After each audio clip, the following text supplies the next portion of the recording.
प्यारे बच्चों, डीडी उत्तराखंड के ज्ञानदीप चैनल में आप सभी का स्वागत है। तो बच्चों, हम हर बार की तरह उपस्थित हैं विज्ञान पढ़ने के लिए। अपने विषय को आगे बढ़ाने से पहले हम डेली रूटीन की आनंदम की एक्टिविटी करेंगे। ठीक है, इस एक्टिविटी के लिए हम सभी अपनी बैकबोन को बिल्कुल स्ट्रेट रखेंगे और अपना ध्यान अपनी सांसों पर केंद्रित करेंगे। आंखें बंद, स्टार्ट।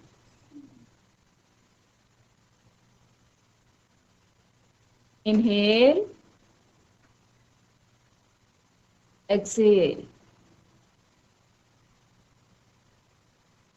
Inhale, exhale. आंखें बंद रखेंगे और अपनी दोनों हथेलियों को आपस में रगड़िए और अपनी आंखों पर रखेंगे। अब आप धीरे धीरे अपनी आंखों को खोलिए। अब आप अपने हाथ नीचे रख सकते हैं। रेस्पिरेशन वाले लेसन में आपने ये समझा कि किस तरह से वायु जब हम अंदर लेते हैं और फेफड़ों से हमारे उस वायु में से ऑक्सीजन छनकर ब्लड में मिक्स होकर हमारे पूरे शरीर में पहुंचती है। ठीक, और किस तरह से वह हमारे भोजन जो हमारा पाचन हुआ होता है उसके जो पोषक तत्व पूरे शरीर में पहुंचे होते हैं उससे किस प्रकार ऑक्सीजन क्रिया करके एनर्जी को रिलीज करता है।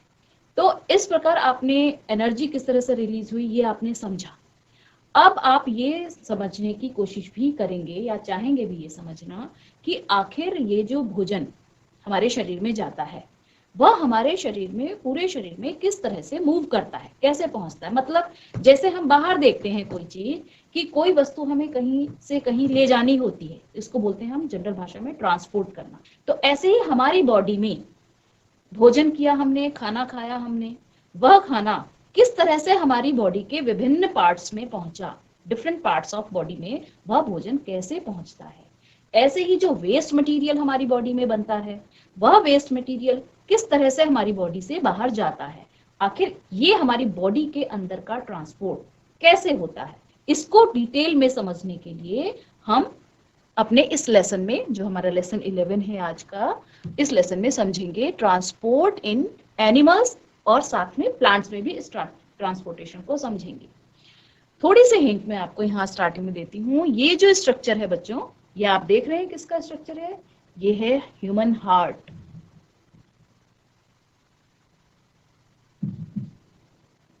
ये है ह्यूमन हार्ट का स्ट्रक्चर।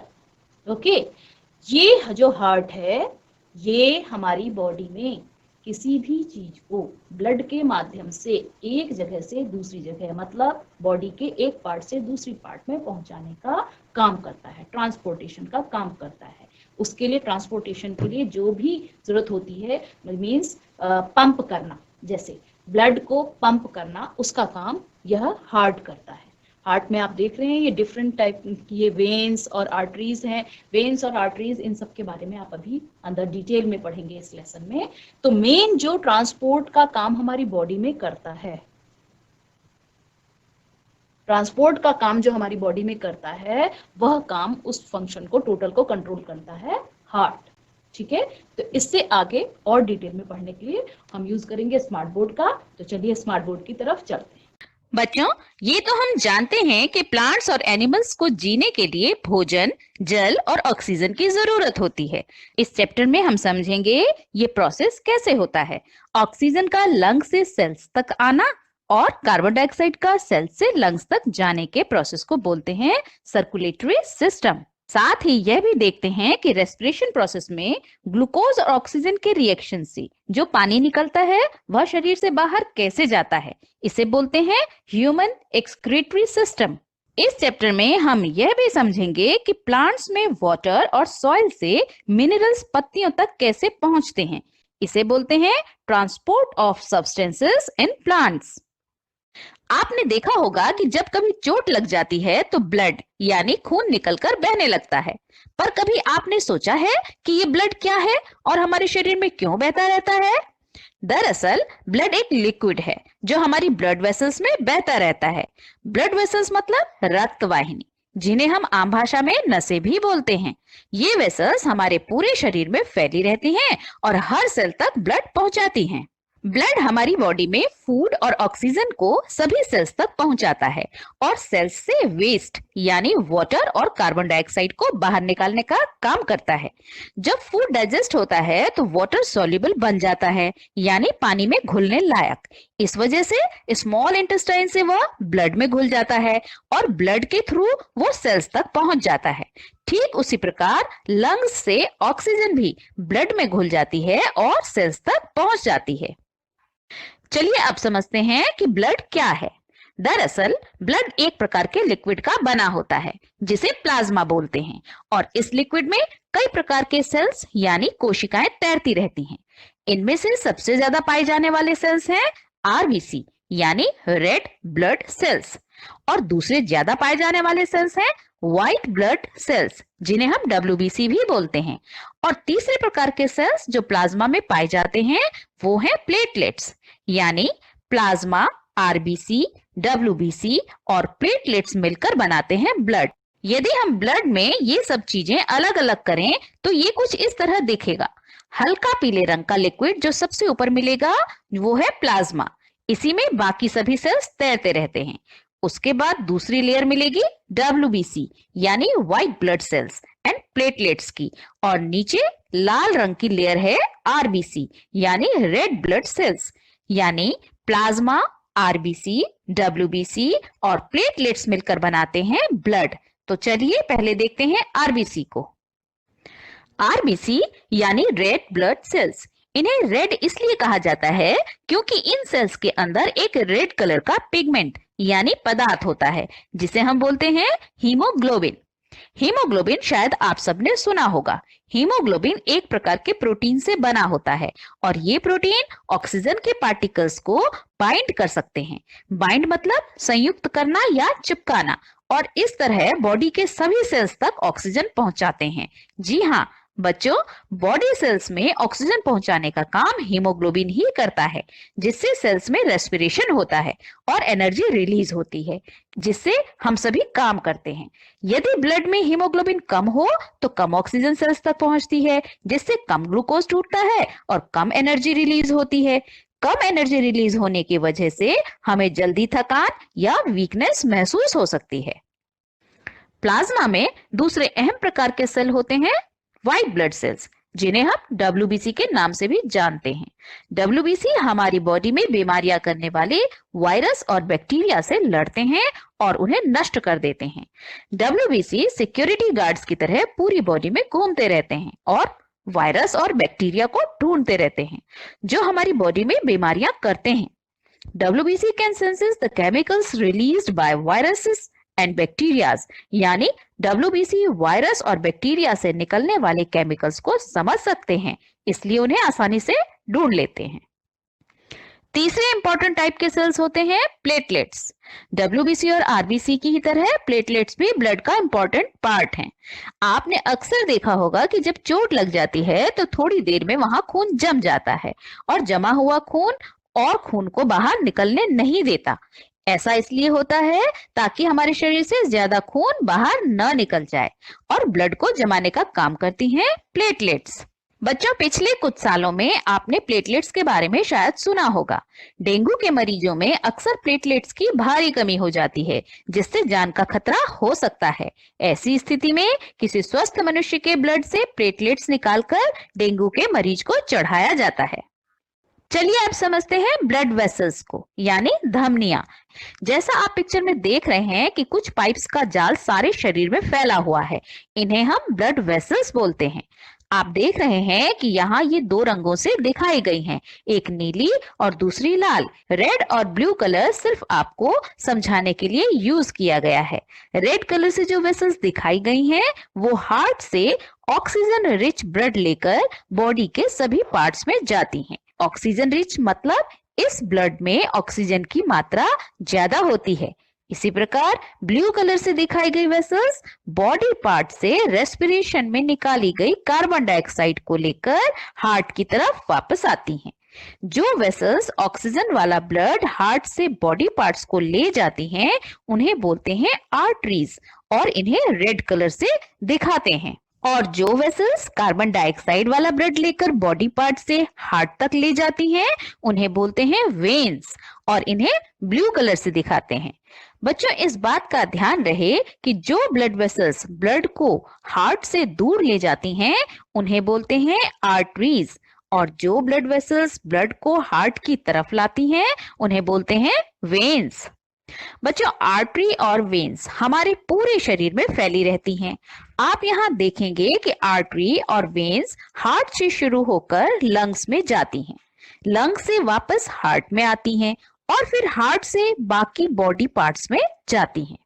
जब ब्लड वेसल्स यानी आर्टरी और वेन्स किसी ऑर्गन में जाती हैं तो वहां छोटी छोटी ट्यूब्स में बढ़ जाती हैं ताकि उस ऑर्गन के सभी टिश्यूज या सेल्स तक ऑक्सीजन और फूड पहुंचा सकें। इन छोटी ट्यूब्स को हम कैपिलरीज बोलते हैं। जैसा यहाँ हम देख सकते हैं कि किडनी में पहुंचकर रेड आर्टरी छोटी छोटी ट्यूब्स यानी कैपिलरीज में कन्वर्ट हो गई। ऑर्गन में ब्लड पहुंचाने के बाद ये कैपिलरीज वेन्स में कन्वर्ट हो जाती हैं, जिनसे ब्लड वापस हार्ट तक जाता है। यही आर्टरी हार्ट से ब्लड को ऑर्गन तक लाती हैं और वेन्स ब्लड ऑर्गन से वापस हार्ट तक ले जाती हैं। चलिए इसको सीक्वेंस में समझते हैं। पहले हार्ट से ब्लड ऑक्सीजन लेकर आर्टरीज के थ्रू ऑर्गन्स में जाता है। वहां ऑर्गन्स को ऑक्सीजन देकर कार्बन डाइऑक्साइड लेकर वेन्स के थ्रू वापस हार्ट तक जाता है। हार्ट से वो ब्लड लंग्स को जाता है, जहां इनहेल की गई हवा से ऑक्सीजन लेता है और कार्बन डाइऑक्साइड निकाल देता है। लंग्स से ऑक्सीजन लेकर वापस हार्ट में आता है और फिर हार्ट से आर्टरीज के थ्रू ऑर्गन्स में जाता है और ये साइकिल ऐसे ही चलती रहती है। चलिए इसको एक और एनिमेशन से समझते हैं। ऑर्गन से कार्बन डाइऑक्साइड लेकर ब्लड वेन्स के थ्रू हार्ट में जाता है। हार्ट से वो ब्लड लंग्स को जाता है, जहां इनहेल की गई हवा से ऑक्सीजन लेता है और कार्बन डाइऑक्साइड निकालता है। लंग्स से ऑक्सीजन लेकर वापस हार्ट में आता है और फिर हार्ट से आर्टरीज के थ्रू ऑर्गन्स में जाता है और ये साइकिल ऐसे ही चलता रहता है। बच्चों, जो ब्लड वेसल्स ब्लड को हार्ट से लंग्स तक ले जाती हैं उन्हें बोलते हैं पल्मोनरी आर्टरी। यहाँ ध्यान देने की बात है कि इन्हें ब्लू कलर से दिखाया गया है और इनमें कार्बन डाइऑक्साइड रिच ब्लड होता है, फिर भी इन्हें आर्टरी बोलते हैं। जी बच्चों, जैसा हमने पढ़ा कि जो वेसल्स ब्लड को हार्ट से दूर ले जाती हैं उन्हें आर्टरी बोलते हैं और यहाँ भी ये वेसल्स ब्लड को हार्ट से दूर ले जा रही हैं, इसलिए इन्हें आर्टरी बोलते हैं। इसी प्रकार जो वेसल्स ब्लड को लंग्स से हार्ट तक लाती हैं उन्हें पल्मोनरी वेन्स बोलते हैं। जब हार्ट से ब्लड आर्टरीज के थ्रू ऑर्गन्स को जाता है तो उसमें हार्ट बीट की वजह से प्रेशर होता है, पर जब ब्लड कैपिलरीज से निकलकर वेन्स में जाता है तो उसका प्रेशर कम हो जाता है और ब्लड वेन्स से वापस ऑर्गन को आ सकता है। इसलिए वेन्स में वाल्व होते हैं जो ब्लड को वापस आने से रोकते हैं। वेन्स में वाल्व्स की वजह से ब्लड केवल हार्ट की तरफ ही ट्रेवल करता है। आप लेफ्ट साइड की पिक्चर में देख सकते हैं कि ब्लड जब ऊपर जाता है तो वाल्व्स खुल जाते हैं और जब राइट साइड की पिक्चर में वापस आने की कोशिश करता है तो वाल्व्स बंद हो जाते हैं, पर आर्टरीज में वाल्व्स नहीं होते। चलिए आप समझते हैं हार्ट को। हार्ट में 4 अलग चेम्बर्स होते हैं। चेम्बर्स यानी छोटी जगह या कमरे। इन्हें आप पिक्चर्स में देख सकते हैं। ऐसा इसलिए होता है ताकि कार्बन डाइऑक्साइड और ऑक्सीजन वाला ब्लड मिक्स ना हो जाए। ऊपर के 2 चेम्बर्स को हम बोलते हैं एट्रिया या एट्रियम और नीचे के 2 चेम्बर्स को हम बोलते हैं वेंट्रिकल्स। ऑर्गन से डीऑक्सीजनेटेड ब्लड यानी कार्बन डाइऑक्साइड वाला ब्लड वेन्स के थ्रू हार्ट में राइट एट्रियम में आता है। राइट एट्रियम से ब्लड राइट वेंट्रिकल में जाता है और पल्मोनरी आर्टरी के द्वारा लंग्स में चला जाता है, जहां इनहेल की गई हवा से ब्लड ऑक्सीजन लेता है और कार्बन डाइऑक्साइड निकाल देता है और पल्मोनरी वेन के थ्रू लेफ्ट एट्रियम में एंटर करता हुआ लेफ्ट वेंट्रिकल में आ जाता है, लेफ्ट वेंट्रिकल से ब्लड आर्टरीज के रास्ते सभी ऑर्गन्स तक पहुंचता है और उनको ऑक्सीजन पहुंचाता है। इन चारों चेम्बर्स के बीच वाल्व्स होते हैं जो ब्लड को वापस आने से रोकते हैं, जैसा आपने वेन्स में भी देखा। चलिए इन्हें एक वीडियो से समझते हैं। यहाँ आप देख सकते हैं कि हार्ट में 4 वॉल्व्स प्रेजेंट हैं। जब ब्लड एट्रियम से वेंट्रिकल में जाता है तो एट्रियम वॉल्व खुल जाता है, और जब वेंट्रिकल से ब्लड पल्मोनरी आर्टरी में जाता है तो एट्रियम वॉल्व बंद हो जाता है। इसी तरह से जब ब्लड पल्मोनरी वेन्स से लेफ्ट एट्रियम में आता है तो एट्रियम वॉल्व खुल जाता है, और जब वेंट्रिकल से ब्लड आर्टरीज को जाता है तो एट्रियम वॉल्व बंद हो जाता है। हमारा दिल लगातार धड़कता रहता है। आप सभी ने कभी न कभी डॉक्टर को अपनी पल्स चेक करते तो देखा ही होगा। पल्स मतलब नब्ज। जब कभी किसी को बुखार होता है तो डॉक्टर अक्सर पल्स रेट चेक करते हैं। When heart beats, यानी जब दिल धड़कता है तो ब्लड को पंप करता है, जिससे ब्लड आर्टरी में प्रेशर से गुजरता है। यदि हम शरीर में कहीं भी आर्टरीज को छुएं तो ब्लड के प्रेशर की धड़कन यानी पल्स के रूप में महसूस कर सकते हैं। 1 मिनट में पल्स जितनी बार बीट करती है उसे हम पल्स रेट बोलते हैं। ये हार्ट रेट के बराबर ही होती है, यानी जितनी बार 1 मिनट में दिल धड़कता है उतना ही हमारा पल्स रेट भी होता है। एक स्वस्थ मनुष्य का पल्स रेट या हार्ट रेट 72 से 80 के बीच में होता है, यानी 1 मिनट में 72 बार दिल धड़कता है। हमारा हार्ट मसल्स का बना होता है, जो मसल्स लगातार धड़कती रहती हैं।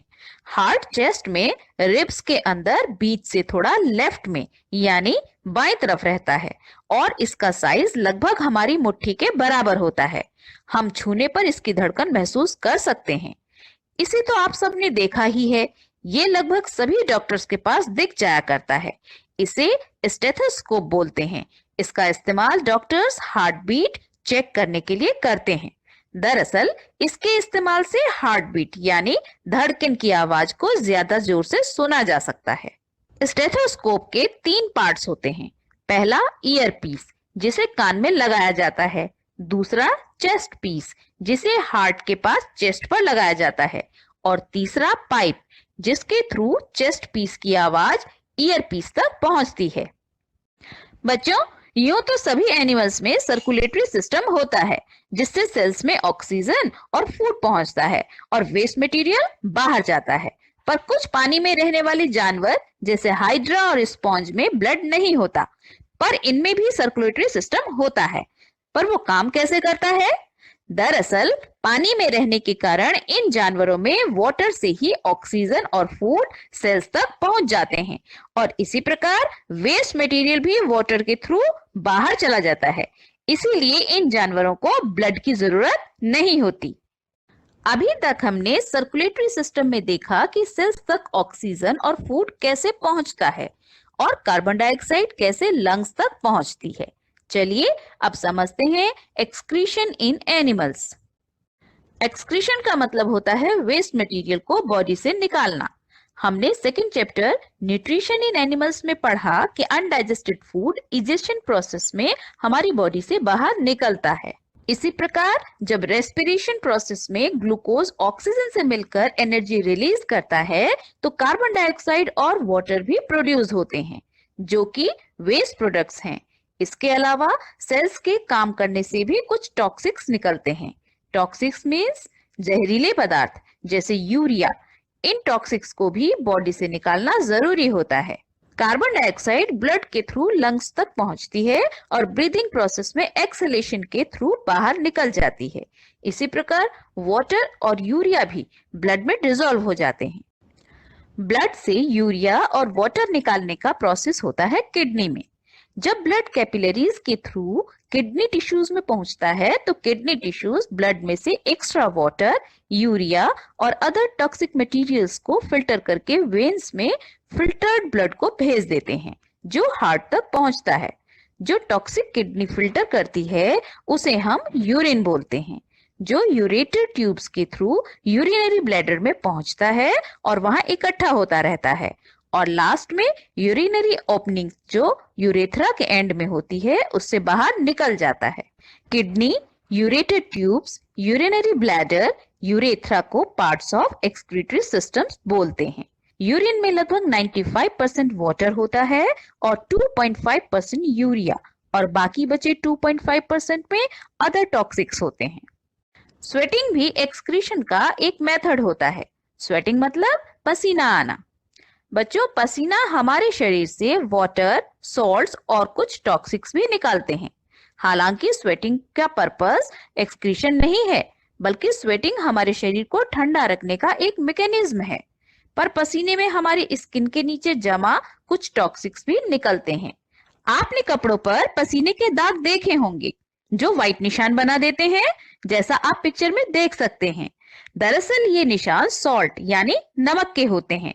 हमारे शरीर से पसीने में वाटर के साथ सॉल्ट भी निकल जाता है। ज्यादा पसीना हमारे शरीर में नमक और पानी की कमी कर देता है, जिससे डिहाइड्रेशन हो सकता है।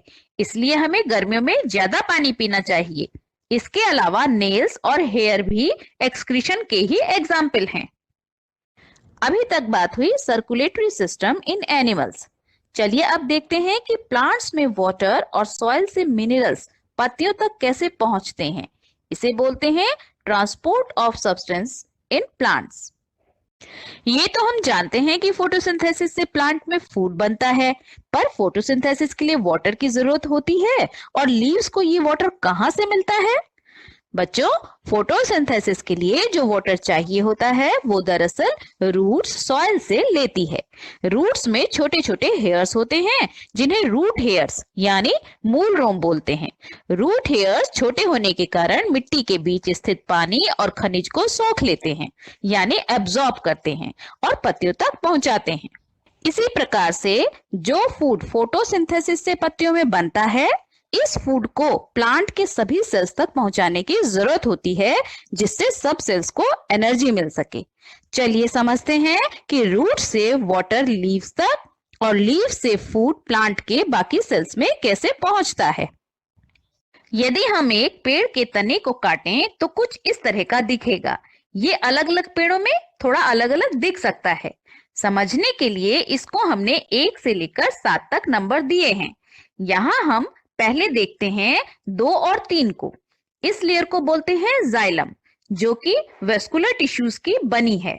वेस्कुलर मतलब जिसमें वेसल्स यानी पाइप होते हैं, और टिश्यूज मतलब एक तरह के सेल्स जो मिलकर एक स्पेसिफिक यानी निश्चित काम करते हैं।